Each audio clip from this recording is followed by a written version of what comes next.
economic development for Africa. I don't see too many of these videos online. I don't know if it's because Africans don't like talking about economic development or there's just something. I don't know. I don't know what's going on. But anyway, I am. My name's Kate. I'm not gonna say my full name, but it starts with K. Uh, I'm a graduating student, and you know, some of my interests, like I have a very deep interest in economics, business, innovation, just like technology. And that's the field that I want to go into. I want to start my own business. I'm already working on it, and we should be launching in a month or two. But that's my passion. But aside from that,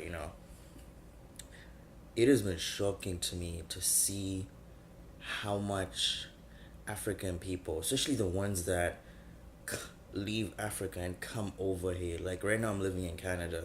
I'm just studying, but I will be going back home next year to fully set up my business and settle back home. I've been here for 3 years, and I'm just gonna relocate back home. It's amazing how people when they come here, and most people who do come here have money, especially Canada. They have money. Their parents are rich. They send them over here to come and work to come and get an education. And these kids, it's like when you talk to them and you're like, hey man, you're gonna go back home. Even the ones who are poor, and have escaped the country, there's no way that those guys are going back with the way they speak. You ask people, yo, you're gonna go back, and the responses that I've asked hundreds of people, man, hundreds of people, from Zimbabweans, Nigerians, South Africans, Ghanaians. No one wants to go back. And I always ask this question, and I say, Africa has 1 billion people, and some of us are fortunate to have left Africa, But I always ask, if everyone in the country had an opportunity to leave the way we had, but had that mindset of saying, if I leave, I'm not coming back, how many people would be left in Africa? If you do the math, that means no one would be left in Africa. That means that if no one is left in Africa, there's no reason for the continent to exist.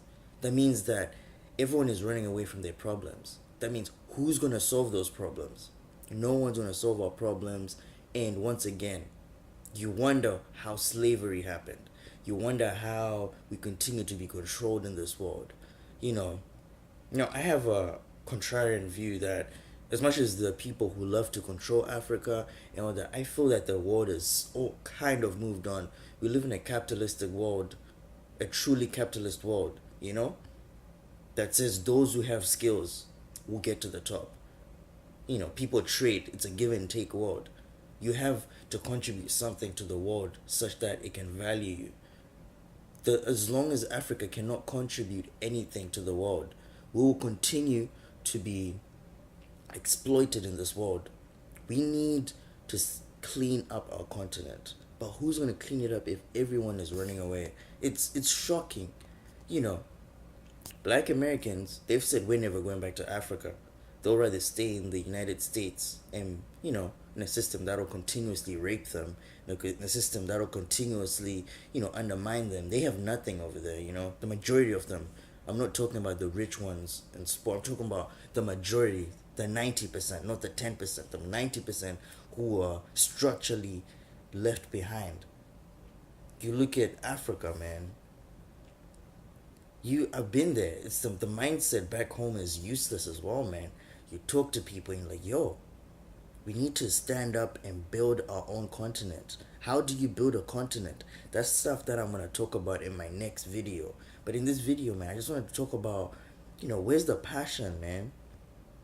The countries that we love to run to, like England, United States, these European countries, Canada.